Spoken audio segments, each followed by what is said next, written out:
basically I want this session to be just thinking about the notion of mastery. And when up and down the country I ask teachers, where does the notion of mastery come from? Where do you think they mostly feel it comes from? Singapore. Yes, the Far East, Singapore, what we are now, people in London are now calling Singapore maths. Yes, people always say it comes from the Far East, it comes from Singapore. Well, actually, no, it doesn't. So I think it's quite good to look at the origins of this notion and to see its provenance in educational theory. Because I think unless we understand that, we won't really get to grips with what it is. It's actually an Anglo-American notion, not a Far Eastern notion. And it was first of all generated, if you like, by a man called Bloom.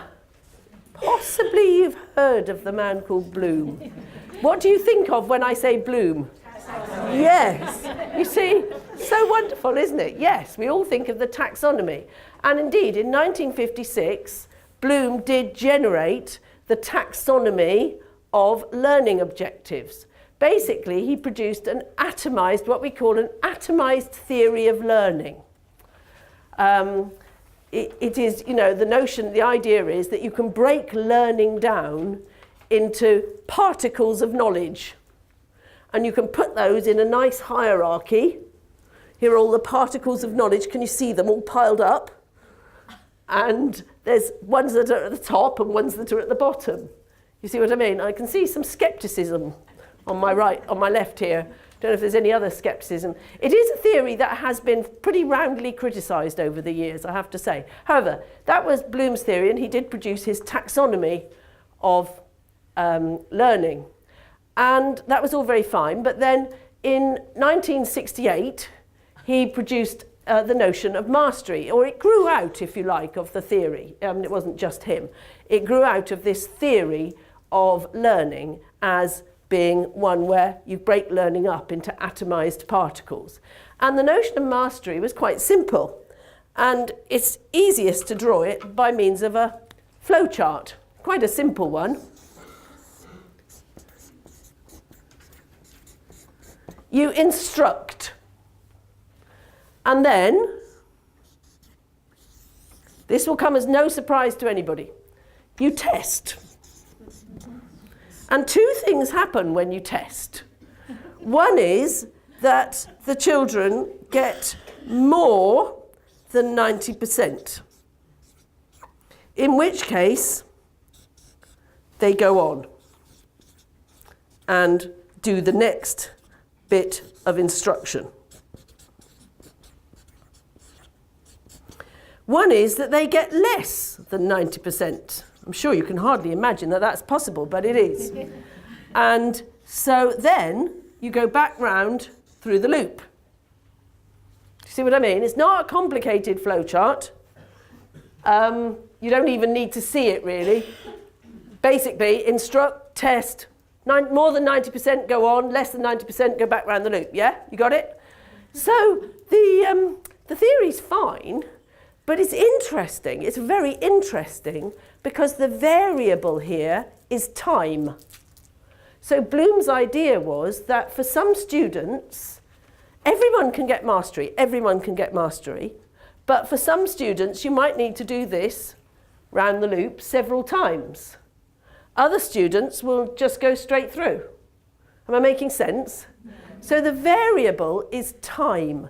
The thing that Bloom was identifying was that the variable, and this was quite a progressive theory, because the point is the variable is not the ability of the child or the ability of the learner. It's not intelligence. It is that some just need more time to get the mastery, go back round the loop, and others go straight through, and it will depend what's being learned. So that's interesting because in the current context, that is not how this notion is being used. So let me give you the DFE metaphor for the new curriculum. The DFE say that the old curriculum, all the children, you may have heard this metaphor before, and it is a nauseating metaphor, so I apologise if you've heard it before, because once is enough. But the idea is that in the old curriculum, all the children were on an escalator. So they were all going up, but all on different steps. But they were all making progress, yeah? Yeah? All right? All at different levels, but all making progress. The curriculum now, according to DFE, we're all in a lift. I've always hated lifts, but we're all in a lift. So we are all going up at the same rate. We're all on the same level. We're all going up at the same rate. Am I making sense? Do you see the point? Now, when you map that with the notion of mastery, there's a problem. Because if we're all going to advance at the same rate, you haven't time. Time is no longer a variable. Do you see where I'm coming from? So understanding the provenance of the notion of mastery means I'm able to identify some problems within the current prescriptions. And that is that the notion of mastery is founded absolutely in its essence on the idea that it's going to take some longer than others.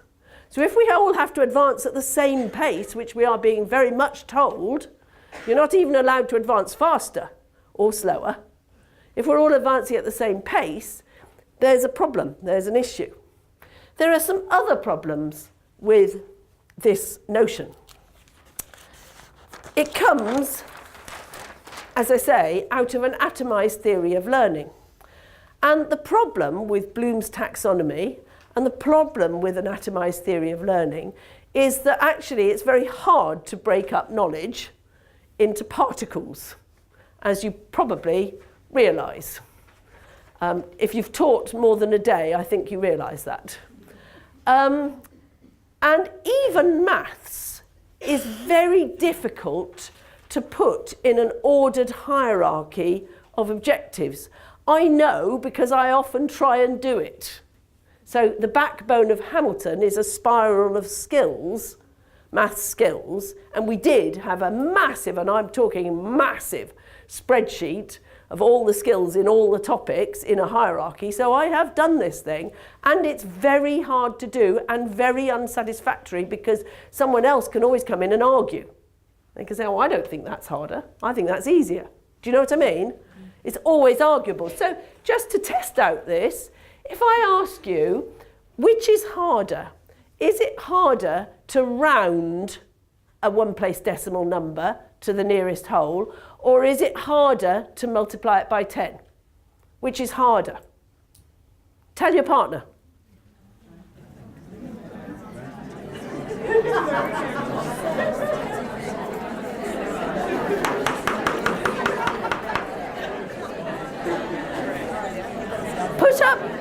Put up your hand. Put up your hand if you think it's harder to round the number. Put up your hand if you think it's harder to multiply it by 10. Well, there's a lot of people who haven't decided, but it's about 50-50. Do you see what I mean? I've just given you a very simple example. Is it harder to partition 3.4 into 3 whole numbers and 4 tenths? Or is it harder to place it on a line, on a number line? Well, yeah, there's going to be an argument. Now, my point here is, and I'm not going to labour it because we haven't time, but my point here is, and sometimes with maths coordinators, we actually sit there and actually try and put things in an order, and it is very, very hard to do. And one of the things, people always think maths will be easy, but actually maths isn't. So for English, for writing, or for speaking and listening, or for reading, it's virtually nigh on impossible, isn't it? There's a second problem. And the second problem is about meta skills. And this is a really important thing. So if you're only going to wake up for 3 bits of this lecture, this is 1 bit to wake up for. Meta skills really matter in primary education. I'm sure they matter in secondary, but they matter desperately in primary education. Because, and I'll explain what I mean here. Put up your hand if you have now, are now, or have ever taught year 2. Brilliant. Okay. So you're teaching year 2 and you're teaching them 22 minus 5. that sort of calculation. Subtraction, but a specific sort of subtraction, a larger number subtracting a very small number. Okay. You will need an image to use with the children. What image might you use? Number line. Number line. You might well use a number line. I would myself use a number line. It would work very well. I would want a context to make it make sense. They're only little children. They're 6 and 7. I want a context. So I actually like to call these robber sums. Because what happens is that you choose a child you think you're going to have a bit of a problem sitting still. And you're not usually strapped for choice. And you say, come here. I want you to hold, Polly, I want you to hold this bag. And in the bag are 22 gold bars. Pretty good, huh? And Sam is going to come along and he's going to steal 5 of those gold bars. And I've got a nice little robber mask that Sam wears. And he comes along and he takes 5 out. And the question is, how many are left? Now, I do not want her to count the remaining bars, do I? That will not be subtraction. I need her to count back. We need to get used to counting back. So can we find 22 on the number line? Brilliant. If we can't, we shouldn't be doing this calculation. Brilliant, we can. All right, we're going to take 5, 22, and we all look like complete wallies, don't we? 22 in your head. 21, 20, 19, 18, 17. Yeah? You all with me? Now, it's also true that some children, and you will encourage this, will go, well, 2 off 22 is 20 and another 3 off is 17. Wonderful. I am swinging from the flipping chandeliers when they do that. But at 6 years old, I am not going to think all of the class will be doing that. Some will, and I will definitely be encouraging it. But that calculation, they all get really good at it. We do a whole week on it, we do robber sums, we get really good at them, everybody can do them, it's all wonderful. Then a bit later on, we come along and we're doing things like this. 22 minus 18. What image might I use to teach this? A number line with maths from. I would, absolutely. I'll be using a number line. So it's the same image, and I will be using Maths Frog, and I will be asking children to count up. There's no point in counting back 18, is there? I'm going to be counting up. And so again, I want a context. Well, I have a nice number track down the middle of the rug. Mrs. Lion is on 18, and Mr. Tiger is on 22. How far does Mrs. Lion have to hop to get to tea with Mr. Tiger? And so we call these calculations mind the gap. And we do lots of them, and we get very good. 18, 19, 20, 21, 22. We're counting up, yeah? We all happy? Now, you're only 6 years old. I lob a subtraction at you. How are you supposed to know whether to count up or count back? You all knew you had to count back with the first. You all knew you had to count up with the second. How did you know? If the numbers are close in value, you do that mind the gap one. If the numbers are close, you count up. If one number is very small, you count back. Yes, you have to understand the relationship between the numbers. Do you see where I'm coming from? So I can teach a skill. It's called counting back. And I can model the skill. You can always model a skill. And I can teach this skill. It's called counting up. And I can model the skill. But I cannot teach the meta skill of knowing when to count up and when to count back. Children have to acquire the meta skill from practicing the skills and being put in a situation where they have to make a choice. So in my year 2, there comes a day when I give you loads of subtractions and I say the good news is you don't have to do them. The bad news is you have to decide, is it a robber or is it a mind the gap? Do you see what I mean? And I want them to have a long conversation about it. And some will be kind of marginal. You know, they could be either. And I will, just so you know, have a couple of spiders in there. I'm sure some people here know what a spider is. 22 minus 10 would be a spider. Because we all know that spiders count in. Exactly. So we're going to ask children to choose the skill to use. And the key thing about maths, and indeed the key thing about primary education, is it's full of meta skills. You teach phonics in teaching reading. And I'm sure you've been teaching phonics even before Mr. Gove came along and said you should. Don't tell him, he gets really upset. But some of us have been teaching phonics for a long time. And the fact of the matter is, I can teach phonics and I can teach it very well and it does help. But I cannot teach a child that it's really sensible to sound out Batman, but really foolish to sound out beauty. Do you see what I mean? Reading is full of meta skills. You have to know when to use the skill. When it's sensible to read past, when it's sensible to look for a picture clue, when it's sensible to sound out, when it's sensible to use analogy, it's an ing word. You know what I mean? It's full of meta skills, and that's what makes teaching reading so difficult. And maths is the same. And the problem with Bloom's notion of mastery is it accounts for skills, but it does not account for meta skills. And that gives us, in teaching maths, a problem. Because at the end of the day, we want children to choose the right calculation. Because if they choose the wrong way of doing it, they will get it wrong. So many years ago, and forgive me if you've seen this example before, but it is instructive, children were asked, age 9, on an international test to do 2003 minus 5. And what the little darlings did was write 2003 minus 5 and draw a line. Column subtraction. How many do you think will get it right? Can I have a guess? Sorry? 25%. 45. Well, you know, teachers are very pessimistic, I always feel. Actually, it's about 2/3. 2/3 get it right, which I think is quite good. I mean, it is a clinically insane way to do that calculation.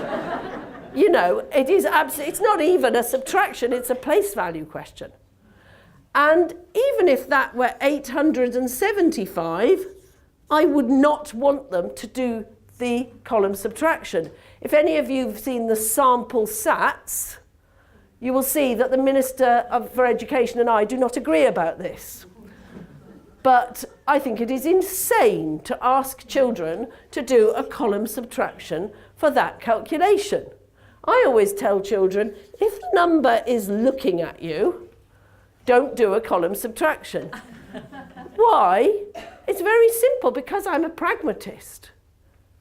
I think that I want children to get them right. So I want to use the least error-prone method. I want them to use the most error-proof methods possible. And counting up here is clearly going to mean you get far fewer errors. Because, you know, 25 more gives you 900, 125 and minus 1,000, and now it's easy. So it really is an easy calculation if you're counting up. It's a difficult calculation if you're using column subtraction. So I need children to be choosing a good way of doing something. I need them to be counting back to take 5 off 22 and counting up to take 18 off. Do you see what I mean? I need them to do that, and I need it from day one. Even in reception, I need them to be developing that sense of where the numbers are in relation to each other. Are they a long way apart? Are they close together? Are they both big? Are they quite small? In reception, we do a lot of work on getting a feel for number. And that is incredibly important. So one of the problems with Bloom is that it's very hard to break learning up into little atoms of learning and put them in an order. Another problem is it doesn't take account of meta skills. And we have a lot of meta skills. And the third problem is quite a simple one.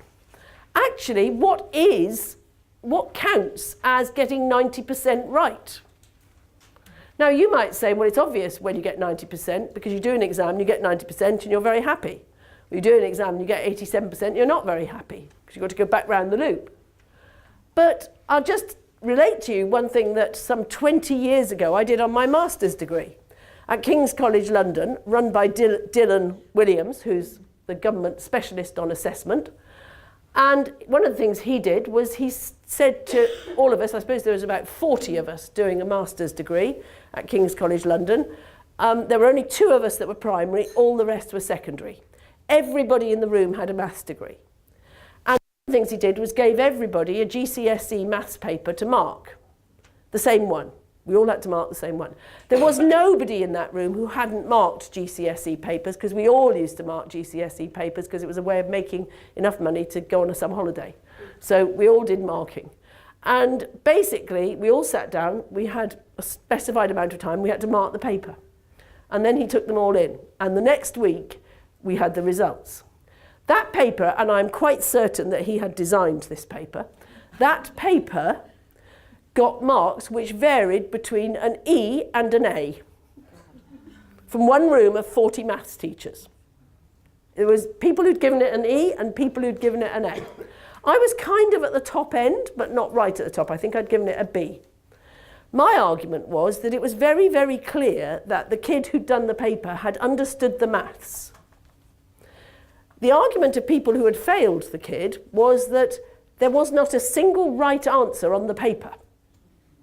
And their view was you shouldn't be able to pass your GCSE if you didn't get a single right answer on the paper. I think that's a reasonable argument myself. Do you see what I mean? It is a reasonable argument. However, it wasn't one that I personally held. I thought, no, if you understand the maths and you get to the end of the calculation and you go, 3 5s are 10, well, you're a silly idiot. You shouldn't fail. I don't know, Chris, do you think you should be able to get your GCSE if there's not a single right answer on the paper? I'm putting Chris on the spot. So, yes, I do. Yes, I think that's interesting, you see. It's an interesting argument, isn't it? One would have a good discussion about it in a group of maths teachers. But my point is this. We were all experienced, we were all mathematicians, and we gave that paper widely varying scores. If you've ever been part of little groups where you've been levelling work in the old days, didn't you not have arguments about the levels?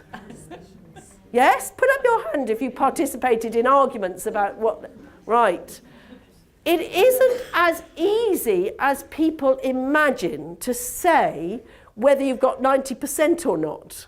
That is not as easy. And then it is compounded by something else, which is to do with the fact that unfortunately we are teaching real live children.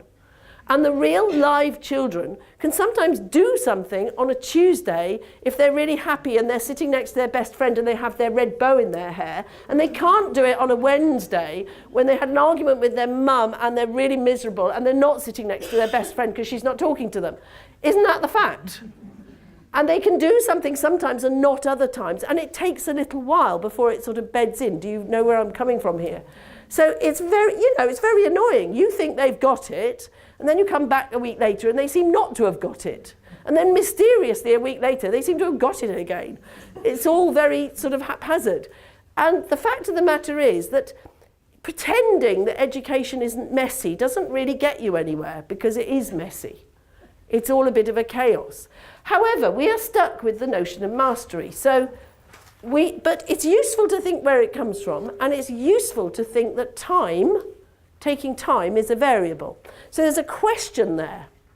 And the question is, how long do you spend on any one bit of maths? Yeah? And this is a very important question for us. So once again, I thought it was worth looking at the research.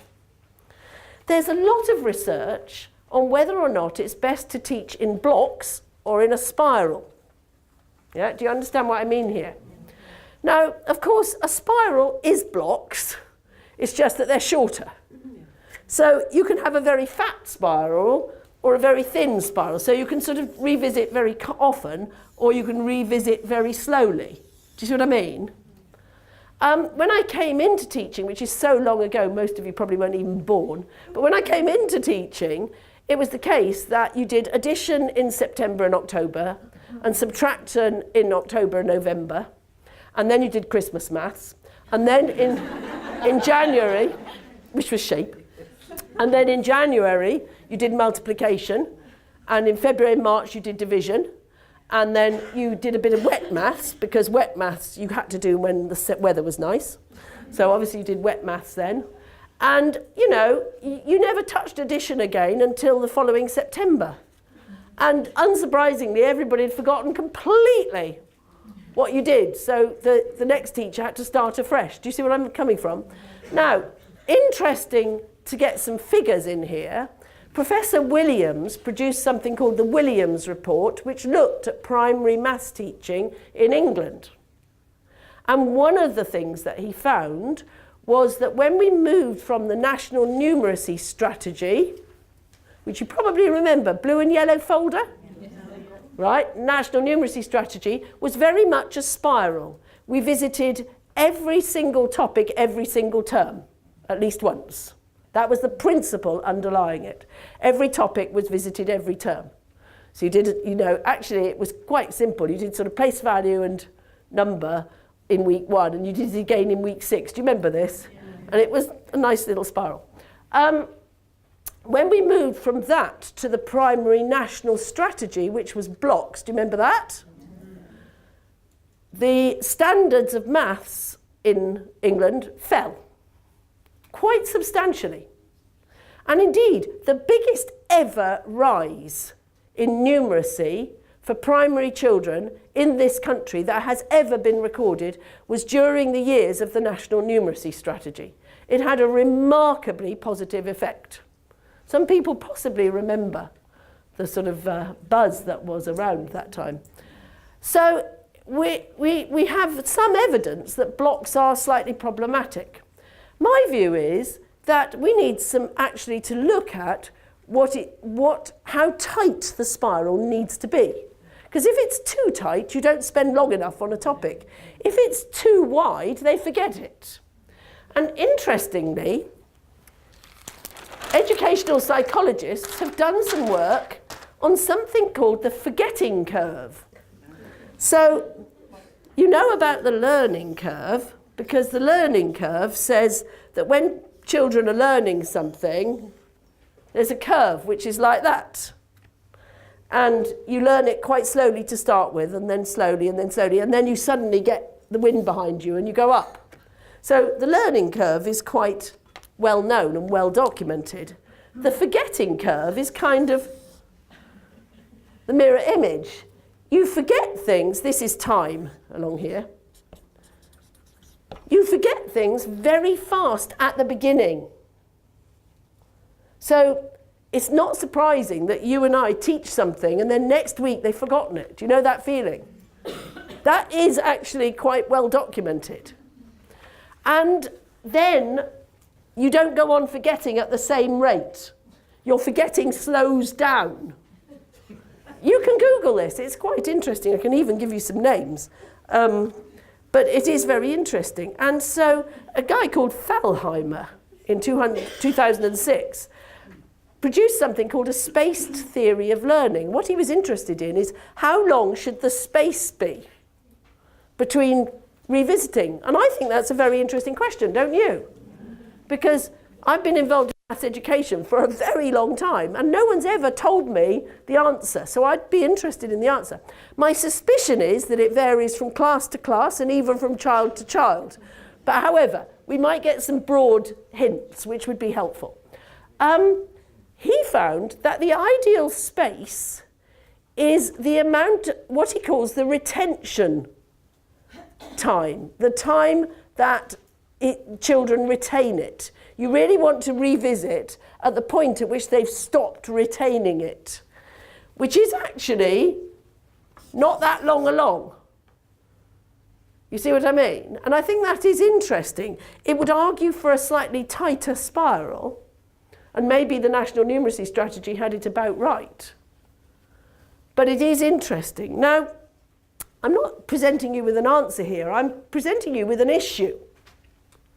The issue is, how long do you spend on a topic? And I do have an answer for that, because my answer is it depends on the topic. Because some things, you cannot do anything unless you've got them. Other things are, so I call those best buys. Place value is a best buy. If you don't understand place value, it's going to muck up every single little thing you do. Some things are what I call dead ends. If you can't do them, it mucks up that thing, but it doesn't muck up everything else. Telling the time is a dead end. I'm not saying it's not useful, it's incredibly useful. But actually, it doesn't muck up any of the rest of their maths. It just means they can't tell the time. Some children do not learn to tell the time till they're 16, that's a fact. And it seems to bear no relation to their mathematical ability. It is just, you know, to some it matters and they clock it. I've seen children of 4 able to tell the time, and I've seen lots of 16-year-olds not able to tell the time. It's one of those skills, isn't it? So we'll come back to this because this is incredibly important to us. But let's think about some things that we need to do to get the children to master age-related expectations, because we're all in a lift.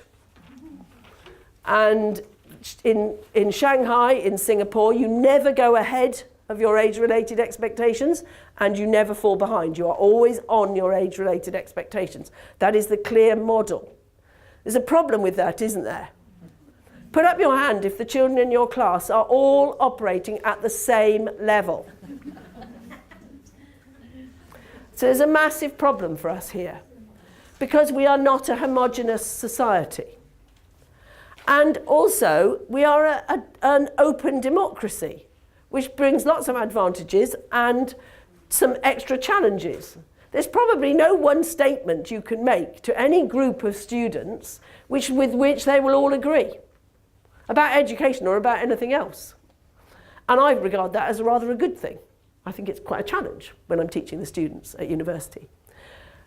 We have a very, if you like, a very creative and bubbly set of children. And they are, that's a nice way of putting it, isn't it? I hope you like that. And they are expected in England to enjoy primary education, are they not? If they are not enjoying their schooling, their parents are beating a path to your door.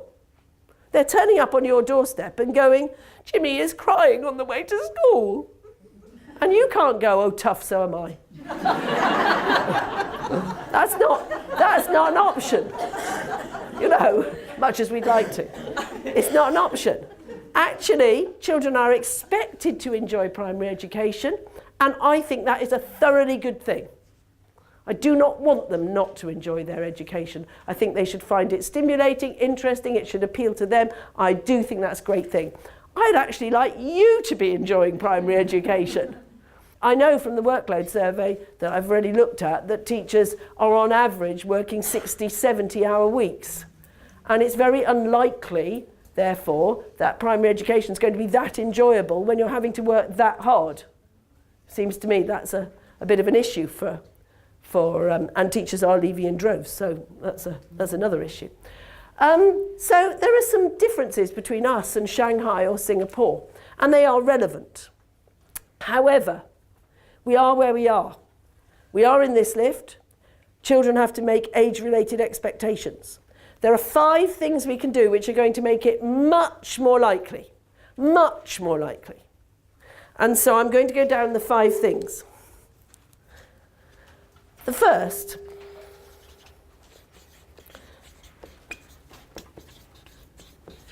consistency. And those who have heard me before have probably heard me bat on about this, because I've been batting on about it for a long time. We need consistency in 3 things. The first is consistency in the development of models and images. We do use models and images in our teaching of maths. We use them all the time. But the problem is that by and large, they are haphazard. Because what happens here is that, you know, she goes off on a course and she's gone on the Numicon course and it was fantastic, and plus which she got given some free Numicon, so it was really, really brilliant. So she's come back and in her class she's, you know, drowning in Numicon. Everybody's loving it. But when they go into her class, she didn't go on the Numicon course, she doesn't know anything about that, that's not what she does. She really is wedded to the bead bar and the number line. She does the bead bar, and you know what I mean? And oh yes, you can see she loves her bead bar, and all the children are using the bead bar, it's all good. But when they go up to her class, she doesn't have a bead bar, nor a number line, nor does she have Numicon. She really likes the Dean's blocks and the little place value materials. But when they go from her, she's into the arrow cards, you know. Well, no wonder children are confused. All of these images that I've mentioned are really good. And one of the things the DFE does insist on and Ofsted look for are different ways of representing numbers.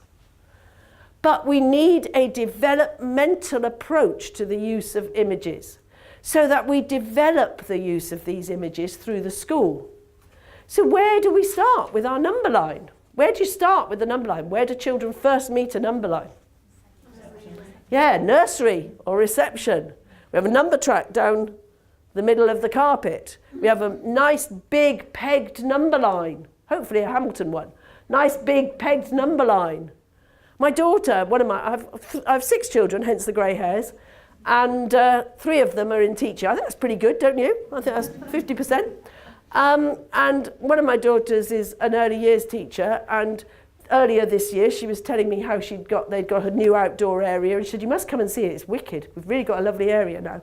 So I came in, looked round her classroom, I said, but Annie, where's your number line?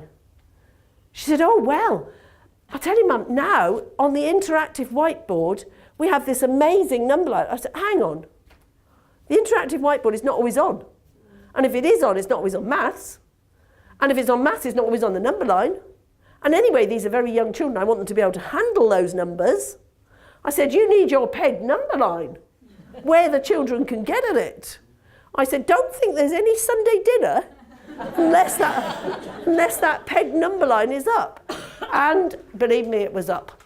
Now, actually, yes, in reception, we have the pegged number line.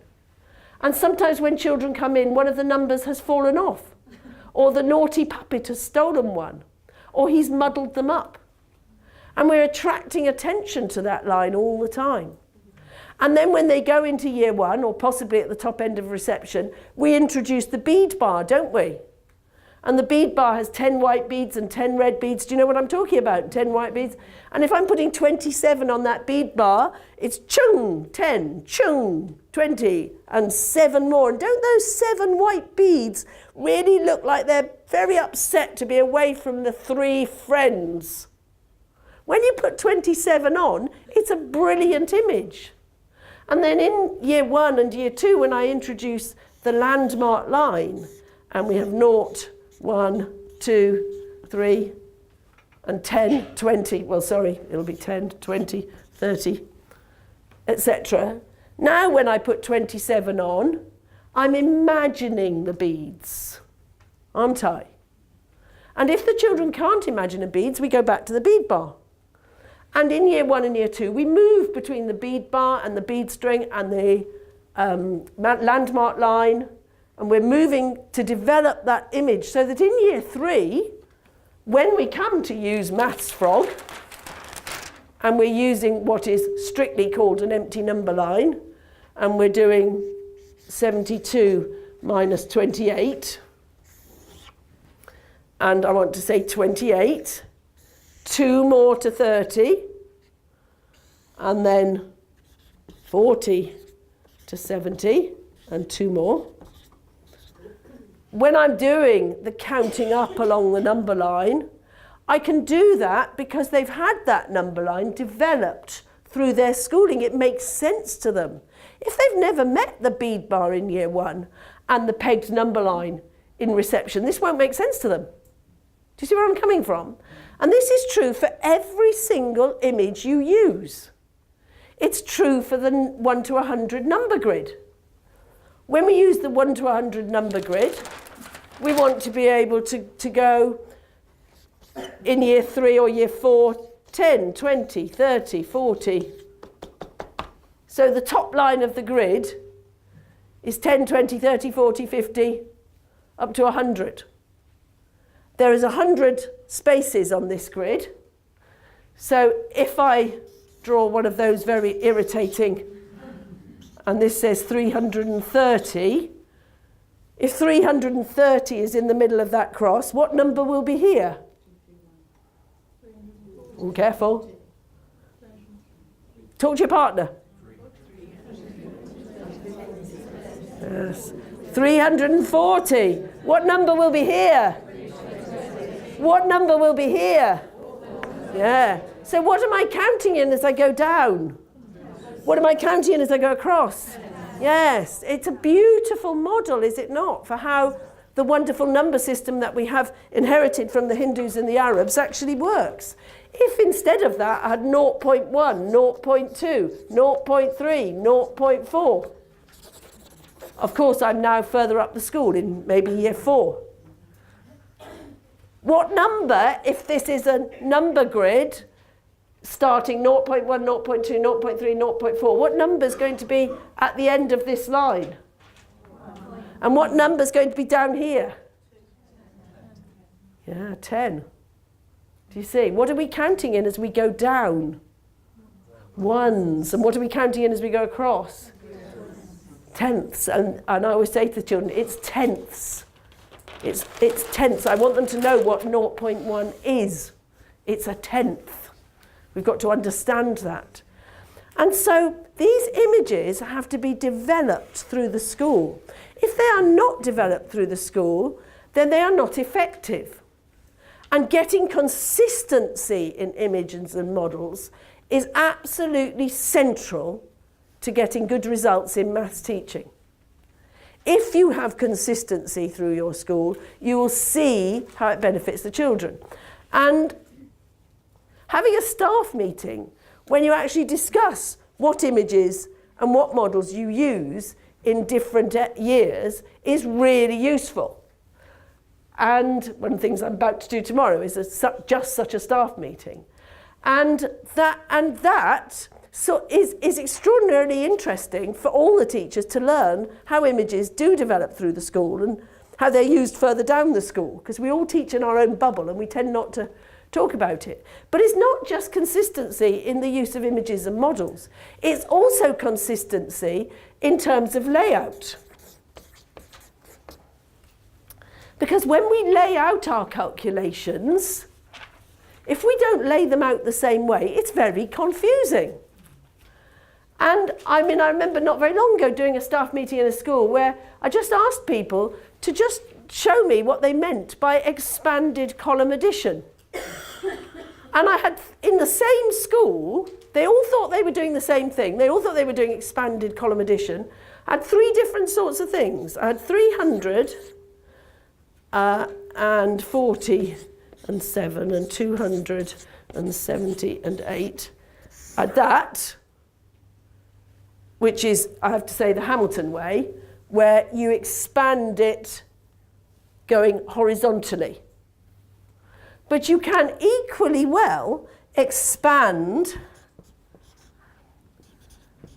vertically by adding the 8 and the 7 is 15, and the 40 and the 70 is 110 and 900. Do you see what I mean? That is also expanded column addition. And indeed, there is one further one. So it is interesting that we need to negotiate how we lay out our calculations. Now, clearly, if you use Hamilton plans, we have a consistent way of laying out calculations through the Hamilton plans. That's the whole point. Now, having said that, Hamilton plans are intended to be adapted, because I can't write a plan for your classroom. So I expect teachers to take them and to change them to fit their classroom. But one of the things you've got to be very careful about changing is layout. Because if you change the layout in your classroom, what happens in the classroom before you, in the classroom after you? So again, I'm not saying you can't change the layout, but I'm saying you must discuss it. It must be explicit. And one of the kind of important things is that we, on Hamilton, 7, 4, 7, 2, 7, 8, we leave a line here, just above, we leave a space above the line. The reason that we do that is because it makes the calculation much less error prone. Because the problem with not leaving a line is, where do you put the carry digit? If you put it above, like this, children forget it. If you put it down here, they definitely forget it. If you put it in here and you haven't got a spare line, it looks like it's a small 10. Well, it's not a small 10. It's a real 10. Do you see what I mean? There's nothing small about it. So we leave a line here, and once you get used to that, you find they make far fewer errors, so it's very useful. However, if you don't like that and you want to do it differently, I have no problem with that. I have zero issue about it, but it must be consistent. And if it is muddled, you are going to lose children on this issue. So consistency is vital. So you've got to be consistent, and you might, there's reasons why we expand the subtraction, the addition that way. Actually, the evidence tends to suggest that if you go straight into what I call compact column addition, and you don't bother with expanded, you just go straight into compact, you will get as good a success with children doing it as if you don't do the expanded. Do you see what I mean? However, when it comes to subtraction, we need children to be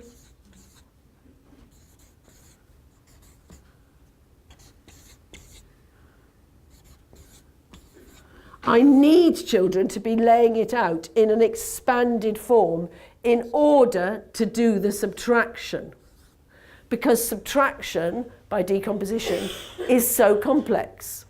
And so laying it out as an expanded subtraction will make it a lot easier.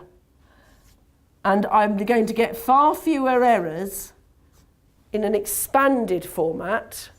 The reasoning being that the place value is explicit. When it's expanded, the place value is explicit. I know that I am taking 100 from here because I can see it's 100. And I know that I'm taking a 10 from here because I can see it's a 10. Therefore, there will be some children who can do that, who cannot do the compact version. The reason for that is because the place value is implicit in the compact version. When you move from explicit to implicit, it's always more hard. So, how you lay out your calculation is not a trivial matter. And to that extent, the Minister for Education has a point. Because he looks around the country, or did 5 years ago, and said when he was designing the national curriculum, and said, there's massive inconsistency here. There's not just inconsistency between schools, there's inconsistency within schools. And children are getting confused. Definitely true. So he thought, well, how's the way to make everybody do it consistently? Well, I'll give the same textbook to every single teacher and every single class, and then there'll be complete consistency. Well, that's true. That's one way of getting consistency. Another way is to say to teachers, it really matters if you're consistent about this. Why don't you discuss it and make sure that in your school you are consistent?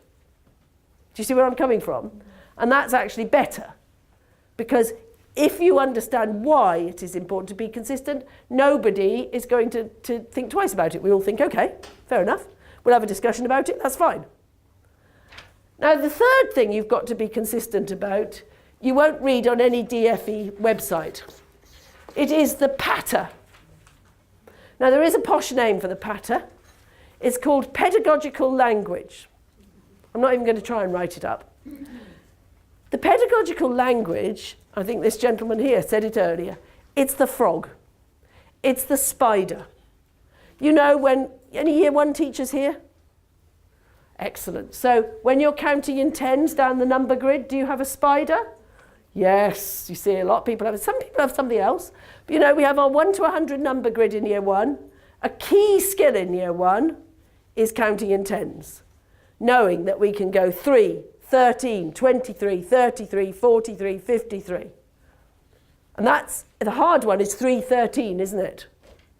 3, 13, 23, 33. Yeah, you're all familiar with this. So that when we do 33 add 20, we don't get any of this 33, 34, 35 business. That's rubbish. I don't want children to ever add 10 by counting on in ones. It's no harder to add 10 than it is to add 1. So I want them to learn very early on that we can count in tens, and therefore adding 10 is easy. And we can count in hundreds, and adding 100 is easy. And when we come in year 2 to do things like 33 add 25, we do 33 add 20 and then another 5, don't we? And that gets very, very good. Now the thing is here is that spider, I say to the children, we're doing spiders counting. And they all know what spider counting is. And if they're doing a calculation and it's 33 plus 21 and I say spider first, they know what I mean. Because we all know that spiders count in. You're nowhere near as good as my year 2s, but never mind. We'll let it go. And so what is spider? Well, it's pedagogical language. On Hamilton, we use frog for counting up. I always let the children do a little bit of frog hopping and they go ribbit, ribbit, ribbit before we do any. And then we hop along the number line and frog always hops to the next 10. And then she hops to the next 100. And so that we get very, very good at doing calculations like 121 minus 78. We start at the baby number, and then I'm really interested in whether frog can do what I call a latte stop. What's a latte stop? Well, if you go 78 to 80, that's a coffee stop, and at 80, you will get your coffee, but it's your rubbishy dishwater, you know, ordinary stuff, bit rubbish, and then you hop to 100. But if you do a latte stop, one hop, then you get the latte with the cream on top and the marshmallows and the sprinkles. Are you with me? So if you're doing latte stops, you get a marshmallow. You start doing latte stops pretty quickly because you're thinking, that's good, I like it. You know those tiny little marshmallows? Oh, they're very useful. And so we're encouraging the children to do the latte stop with frog. And that calculation is rehearsing both the things I need year 3 and year 4 children to really be solid in. Bonds to 10 and 100 and place value. Because knowing that 100 to 121, you shouldn't be expending a single calorie when you do that. It should be something that you can just do. I love it when children say to me, I can just do it. So that's a just do it one. And having frog and the latte stops, that's not mathematical language, is it? But when I say to the children, come on, it's frog, it's a frog. And in year 6, when we're doing 13.4 minus 7.88, that is frog. And I will be saying to the children, that's a frog. Why is it a frog? Because if they do that as a column subtraction, it's going to be exceptionally error prone. Why? Yeah, and because they're going to line it up wrong. That's the first mistake. And then there's nothing under here. And all of these, there's no hundredths for the 800ths to be taken away from. Do you see what I mean? So it's going to be very error prone. As a counting up subtraction, it's pretty easy, especially if that is shouting the right thing at the children. If they've been doing frog since year 3, that is shouting 12 at them. Do you see what I mean? I know that is 12 hundredths because 8, 8, 12. And that's very, very useful because once I've done that, once I know that it's 0.12 to get to 8 to 13.4 is quite easy. So I'm looking at trying to get fewer errors. And trying to get fewer errors means choosing a sensible way of doing the calculation. Choosing a sensible way of doing the calculation means I need some things to hang it on. And when I say to the children frog, they know what I mean. They've been doing frog since they were in year 2. They know what I'm talking about. When I say to them, oh, it's a spider, In year 2, they know exactly what that means, because in year 1, we learned all about how spiders counted, and we had a spider on our grid. It's not a real one, it's plastic, but you know.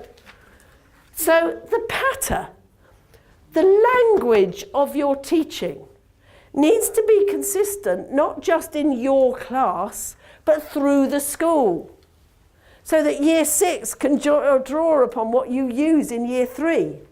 And they can make it something that the children can refer back to through the school, so that it just builds as you go through the school.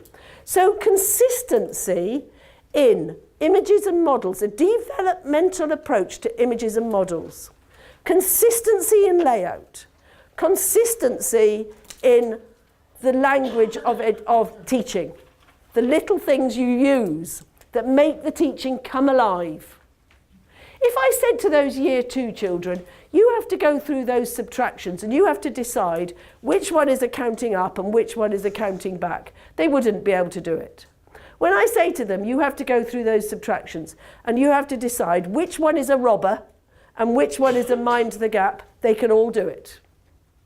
The reason for that is I've given them a peg to hang their method on, a peg to hang the strategy on. Do you see what I mean?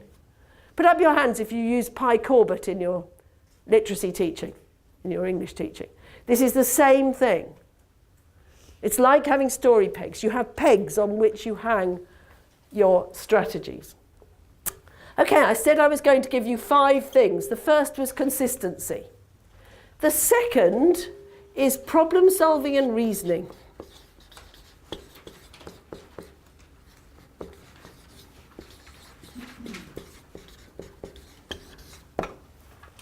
We kind of think to ourselves that problem solving and reasoning is kind of the icing on the cake. You know, if you don't get to it, well, you've just got to knuckle down and do the skills and it'll all be all right. But the problem is that there's these meta skills. And the only time you get to develop the meta skills is when you are doing some problem solving. And also, given that you've got to practice skills, you've got to practice them in some context. You might as well be practicing them in a problem-solving context, because you're getting a double whammy.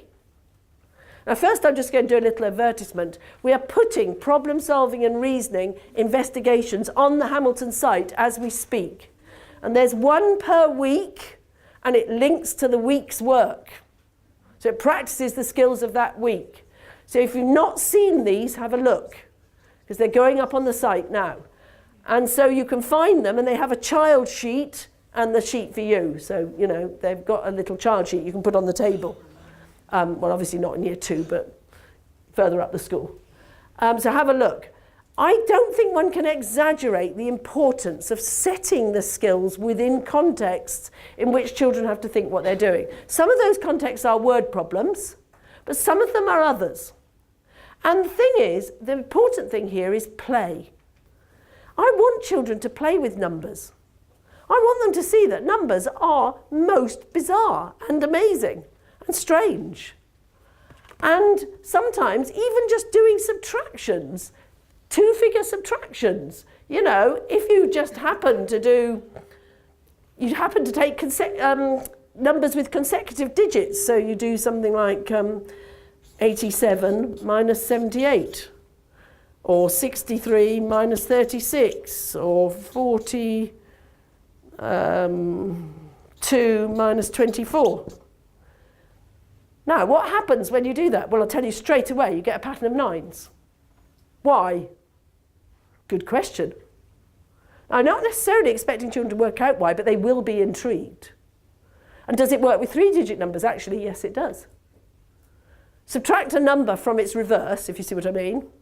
Take a number like 3, 4, 6 and subtract it from 6, 4, 3 and you will find a pattern. Why? Why is it 9? Well, 9's pretty magic. It turns up in a lot of patterns. If I've got to do a whole load of two-digit subtractions, I might as well do them when I'm finding out something rather intriguing. It makes no difference. You can do a page of sums or you can find out something intriguing. Do you see what I mean? And actually, finding out something rather intriguing is more fun. Some children do get hooked on it and start to play with it, and that's great. Not all the time and not every time, but they do.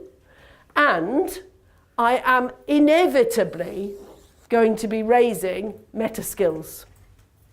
How do you do this? Is it one you do by robber, or is it one you do by mind the gap? That will arise. So I agree utterly with NCETM. Problem solving and reasoning is central to mastery. It has to be embedded. But because you are teaching specific skills, you actually need somebody to say, here's a good one to do this week. And so on Hamilton, what we tried to do is give good reasoning activities for each week. So we tried to give links so that you can follow the links as well. The third thing that leads to mastery is memorization. Memory is a massive issue for us. When I say us, I mean those of us involved in English primary education, or indeed Welsh or Scottish primary education. It's not an issue which is caused by teachers. Put up your hands if you teach the times tables. Put up your hand if you have ever been in a school where they did not teach the times tables. No. By and large, we teach the times tables, and we always have done. The difficulty is this. At the moment, you probably teach the 3 times tables, possibly in year 2, but certainly in year 3. Do they know it in year 4? Do they know it in year 5? Some. All of them? In year 6, if I came in and asked your class how many 3s in 21, would every single year 6 child be able to give me an immediate answer? No. And that is not because you haven't taught it. It is because memory is a big issue for us culturally. And I apologise if you've heard me say this before, but it's very important to understand it.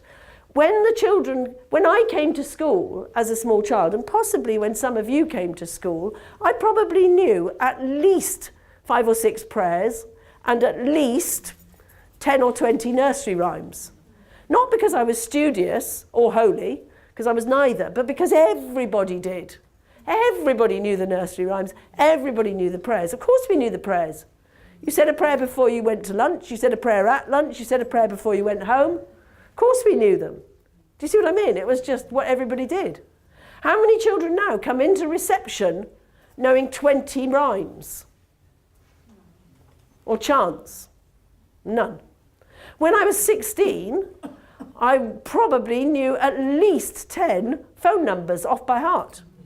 Why? Because I used to run home from school and ring all my friends before my parents got in from work. I never looked up any one of their phone numbers. I knew them. Put up your hand if you can say with absolute truth that you know more than 4 mobile numbers off by heart. The words "get a life" come to mind.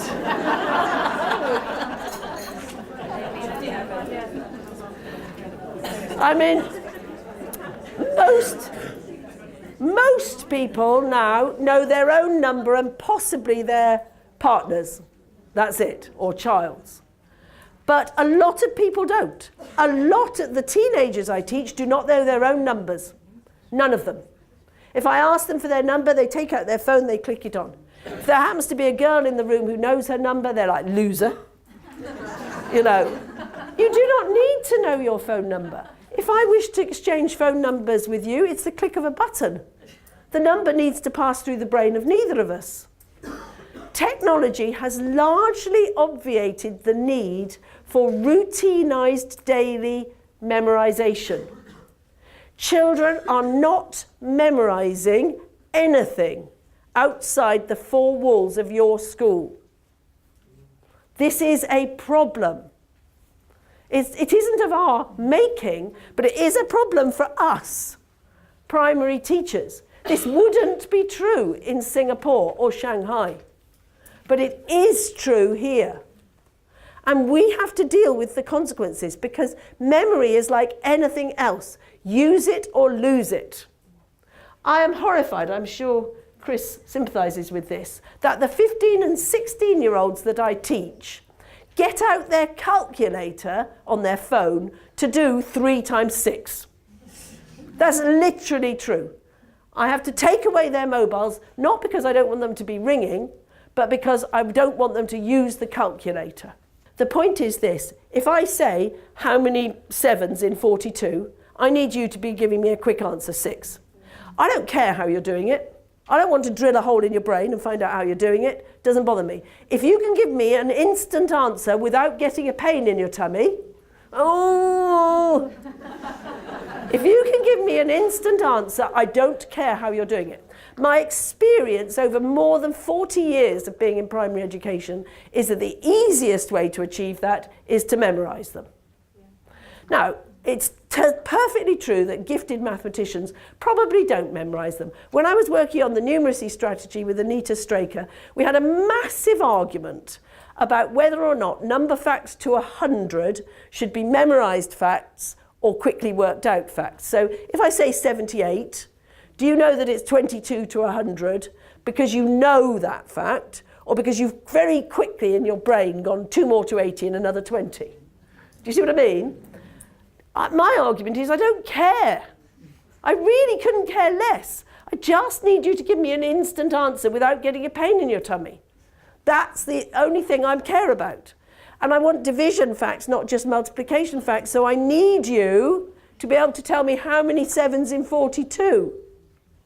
I'm not content with your being able to say 6 7s is 42. Do you see where I'm coming from? So memorization for me is a massive issue. You have not got time if you're going to get mastery of age-related skills in an extremely demanding curriculum. You have not got time to reteach the flipping 3 times table every year. Just think how demanding, challenging the curriculum is. Everything in number that was in years 7 and 8 is now in year 6. Pretty much everything that was in year 6 is now in year 4. So just think how challenging that curriculum is. And then think you have no time to reteach. So how do we square this circle? Right, in the infants, put up your hand if you teach infants. In the infants, do you not do at least 10 minutes a day phonics? Yeah. Yes? Yes.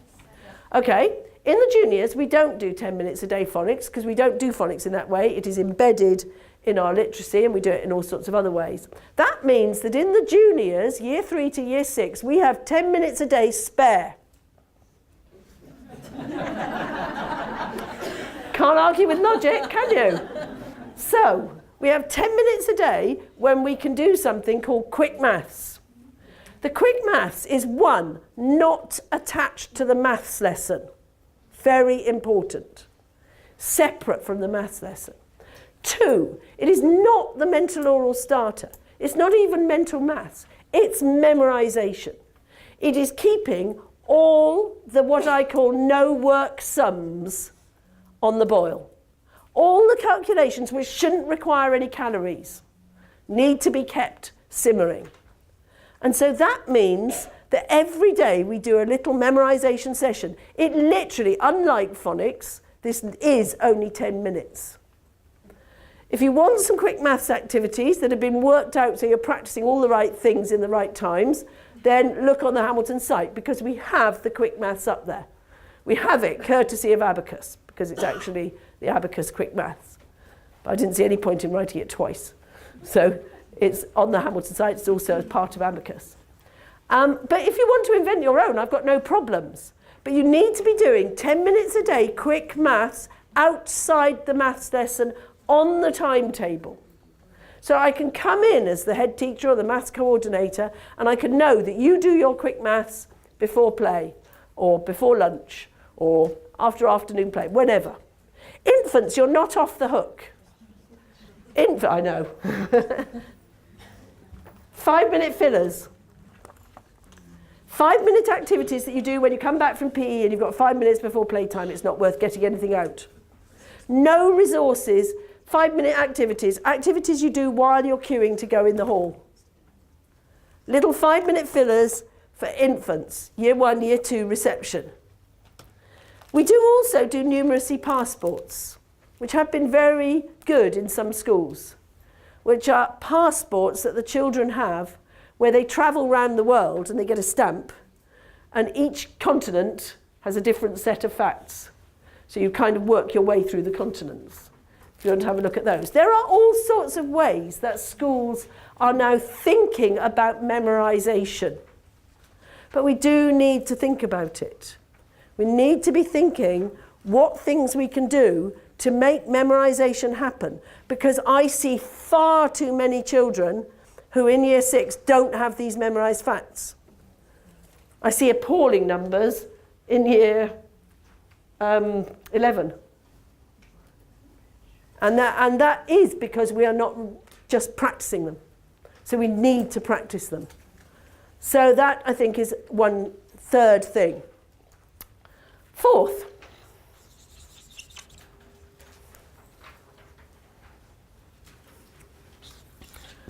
constant intervention.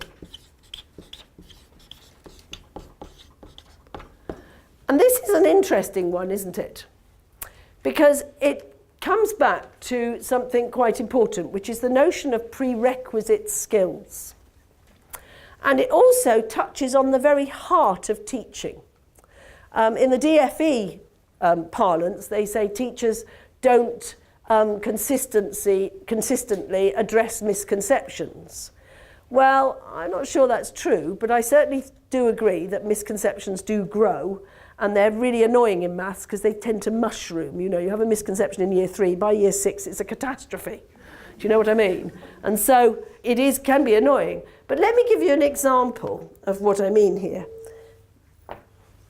I ask my 15-year-olds that I teach, I ask them to do a little test in September to see how bad their numeracy is. I'm never disappointed. It is always terrible. It's always terrible. One of the questions I ask them is 3.4 times 10. What answer do you think I get? 3.4. Yeah, how did you know? Absolutely. What rule are they applying? 0. Yeah, but no one in primary education teaches that rule. No one. Because we know that it leads to disaster. But the problem is that we don't teach away from it. So when we are teaching in year 3, we are teaching them 13 times 10, 34 times 10, 85 times 10, 12 times 10. What happens is that I'm sitting next to Chris and we're doing these, and we do the first 2, and then Chris turns to me and she goes, "These are really easy. You just add an O." Now, she's not even saying a 0. She's just realised that if you just write the number and stick an O on the end, the teacher's going to be really happy. And you're going to get a page of ticks. The trouble is that we are not using the place value grid. The place value grid is that grid where we've got ones, tens, hundreds, tenths, or 0.1s, hundredths, etc. Now, in year 3, I want them to do those calculations on the grid. Not because they can't do them if we don't, but because next year in year 4, when they're doing 3.4 times 10, I need them to know that the digits move. The point doesn't move, that's the point, it's a point. The digits move.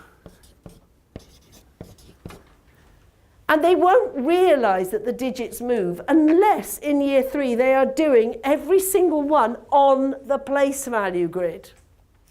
So I introduce the place value grid before it's needed, which is why I introduce expanded column addition, because when I come to do expanded column subtraction, I will need it. They will be familiar with it. So we introduce these things before they're needed to prevent the error. I want to prevent that misconception. that you just stick a 0 on the end. And in order to prevent that, I've got to use the place value grid. So I'm supposed to teach my entire year 4 class the same thing because we're all working to the same age-related expectation. But there's a problem. And the problem is that she can't access this, what I'm teaching her, because she's not at the right level. She's going to find it really boring. That's the truth. Because actually, what I'm teaching today, she can actually grasp pretty quickly and needs to be challenged to get on with something. Do you see where I'm coming from? And particularly the children who actually are going to not be able to access that particular bit of teaching because they simply don't have the prerequisite skills. What do? Well, we beam in on the prerequisite skills. So understanding what are the prerequisite skills for everything you're teaching is now essential. It's always been important, but it's now essential. And seeing that there are some activities for the prerequisite skills as well as for the skills is also pretty important. So when you're looking at Hamilton plans or when you're looking at Abacus, we try and write in the activities which are for the children who need to be focusing on a prerequisite, not necessarily on what it is that actual objective. And the importance is to have the image or the model that you can draw upon so that when you're doing that prerequisite skill, it comes into play. And the other thing is that you've got this constant intervention. So I look at the children in year 2 now, in March. Who are the children who, with some intervention, will be actually catching up? The important thing here is that you keep up, don't catch up. And in order to do that, we need to get those children near enough to the others so that they can keep up. Do you follow me? Now, year 2's key. Year 2's key because when we go from year 2 into year 3, the ones who are struggling are going to drop very, very quickly behind. Why? Because this curriculum goes very fast. The year-based curriculum that we have got doesn't do that. It does that. Do you see what I mean? Before we had a curriculum that went slow, and then faster in year 5 and 6. And actually it didn't get to the same point anyway, because we didn't do the number that was in year 7 and year 8. We left that to year 7 and year 8. We didn't do addition of fractions. We didn't do subtraction of fractions. We didn't do multiplication, division of fractions, and so forth. So all of that wasn't on our curriculum. Now we've got more on the curriculum and we're going faster. So year 3 and year 4, the gap between what we used to do and what we have to do now is quite large. Do you see where I'm coming from? So therefore, year 2, who are the children who, with some intervention between now and July, are going to be able to keep up? Because now's the time to start intervening. Because you will save a problem for later. Ditto year 3. Year 3, who are the children now who you can see need some intervention so that they can keep up? And there's various ways of doing the intervention, but one of them, there's one rule: they must not miss their maths lesson. We do not take children out of their maths lesson. When I suggest these interventions, I'm not thinking of them because I want to improve the SATs. I'm thinking of them because they help the children to be in the same space, to access the same curriculum, and that's important. And it makes your life and their life easier. So I'm thinking pragmatic. I'm not thinking because it improves the year 2 SATs. It may improve the year 2 SATs, but that's not my point. My point is, if you intervene now, you'll get some year 2 children who can then keep up. Now, some schools are doing some pretty innovative intervening. One of the most innovative things I see is a lot of pre-teaching. Don't know if you're familiar with the notion of pre-teaching. You get the children a couple of mornings a week before their maths lesson. So it's usually done by the class teacher before school starts, but it's sometimes done by another teacher during another time, like during assembly or whatever. And they get the children and they teach them what is going to be taught in the maths lesson in advance. And the reason why it works is because when those children come to the maths lesson, it's familiar. They're aware of what it is that's being taught. Now, I can tell you schools where they're doing this and it's incredibly successful. I can also say that I am gobsmacked by those teachers' commitment and energy, because to do that takes a lot of energy and a great deal of commitment. However, it is possible to buy in teaching. It is possible to do this with talented and committed TAs. But pre-teaching is quite a useful concept in that if you address something before you teach it, sometimes children can be enabled to access it. Partly it's just the terminology. It also may be a couple of calculations that they can do, so they don't switch off, you know. They're kind of in there. But whatever it is the case that we need constant intervention if we're going to be in the mode of all being in the lift and going up together. The final one is practice. This does go back to Bloom, so I come back round in the circle. It comes back to Bloom because one of the things that he allowed for was that if you went round that loop, you were doing more practice. Some children need to do something a lot more times to get it in their long-term memory than others. But all children need to do things quite a lot of times if they are to remember it longer than a day or so. So it may be the case that if they do 3 sums, they're going to remember it until tomorrow. But if they do 30, they may remember it till next half term. Do you see where I'm coming from? So we need to have a more robust attitude to the amount of practice that children do, especially on the calculations that are key, like frog. Every time children do a counting up subtraction, they are rehearsing place value and number facts. Every single time. So it's like a triple bonus. Every time they are doing place value, locating numbers on number lines, rounding them, multiplying by 10, dividing by 10, they are rehearsing place value. It's a double bonus. Do you see what I mean? So some things really give really good practice. Those things need to have. So one way of doing this is simply to have a slightly more robust attitude to what children spend their time doing during that bit of the class. So you know how it is. I know how it is. You know, you've got a group over here and they're doing their textbook page, and at the end of it I look at his, and he's only done 3. And I don't know if I'm talking out of turn, but he's only done 3. And I say to him, you've only done 3. And he says, well, she stole my rubber. And then I couldn't find a pencil sharpener. And you know, he's got a million excuses. And I'm like, well, I need you to do 10. So you're going to have to take this home and do the rest tonight. Oh, I can't. I'm going to my nan's and then I've got scouts. I can't. Well, it's just as well that maths comes after playtime tomorrow.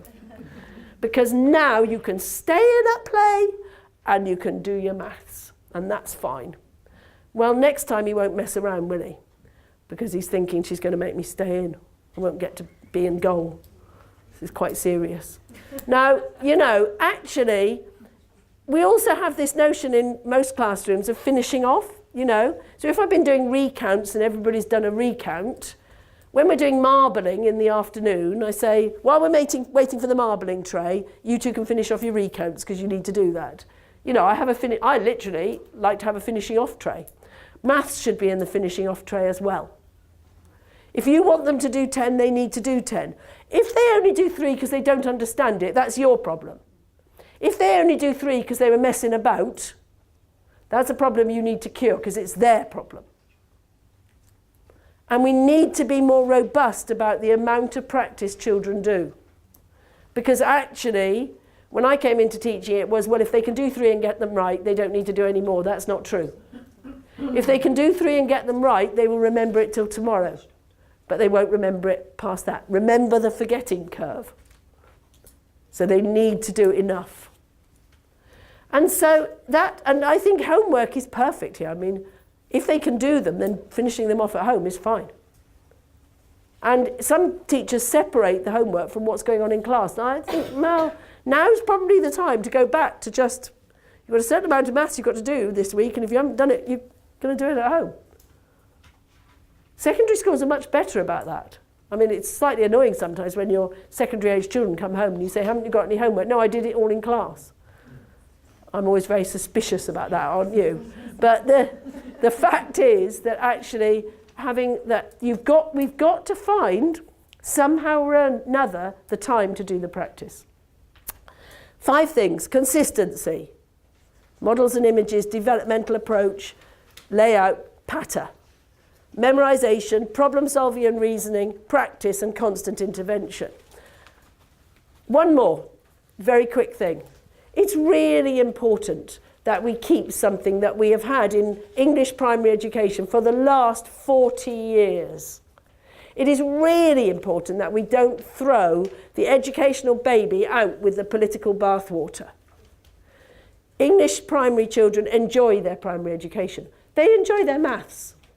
If you ask English primary children in year 6, 11-year-olds, which is your favourite subject, about a third are likely to say maths. That's fantastic. That is absolutely brilliant. Children, on the whole, are intrigued by numbers. They think they're kind of weird. Why do they work that way? I mean, I'm sure you've had children who come and tell you things, probably things you never even noticed. Do you know what I mean? And they're just I want that joy, I want that play. I'm not prepared to sacrifice that. I'm really not prepared to sacrifice that. A school that I visited recently, outstanding in all categories. And the head teacher said to me, she said, the inspector, the HMI, was standing in this room, and he looked around and he said, do you know how few head teachers' rooms look like this one? Her room is papered in children's work. Papered in children's work. He said, mostly I stand in head teachers' rooms and they have charts. That's what's on the wall. And then he said to her, do you know something, Kate? When your generation of head teachers has gone, I fear we will lose this. And I said to her, no, over my dead body. We need to keep what's good about English primary education because we have the best primary education in the world. And that's true. And there's evidence for that, and we need to keep it. And we actually have a really good primary education. Balanced, good, effective, giving children something they need. And they learn their maths. When I was going, and if you've heard this before, it's no hard, bad thing to hear it again. When I was going into a school in Coventry some 7 or 8 years ago, and I was late, that wouldn't surprise anybody. I was late, and I was running into this school, really late, really stressed, and all the children were coming out. And this little boy of about 7 stops me, and he says, hey, are you the maths lady? I said, yes. He said, do you want to know something? No. I didn't say that. I said, yeah, go on. He said, if you start with 2 and you go right on doubling, eventually you get to 1024. Wow, I said, that is fantastic. He said, I learned that in bed. I think that school should get outstanding on that. Because that, to me, says it all, doesn't it? It's fantastic. I was the sort of kid that lay in bed and doubled numbers just to see where you got. That's just fantastic, isn't it? So don't throw what's good out. Continue to enjoy teaching your maths. Continue to explore things. But take the five things away and mull them over. Discuss them with your colleagues. Okay. Oh.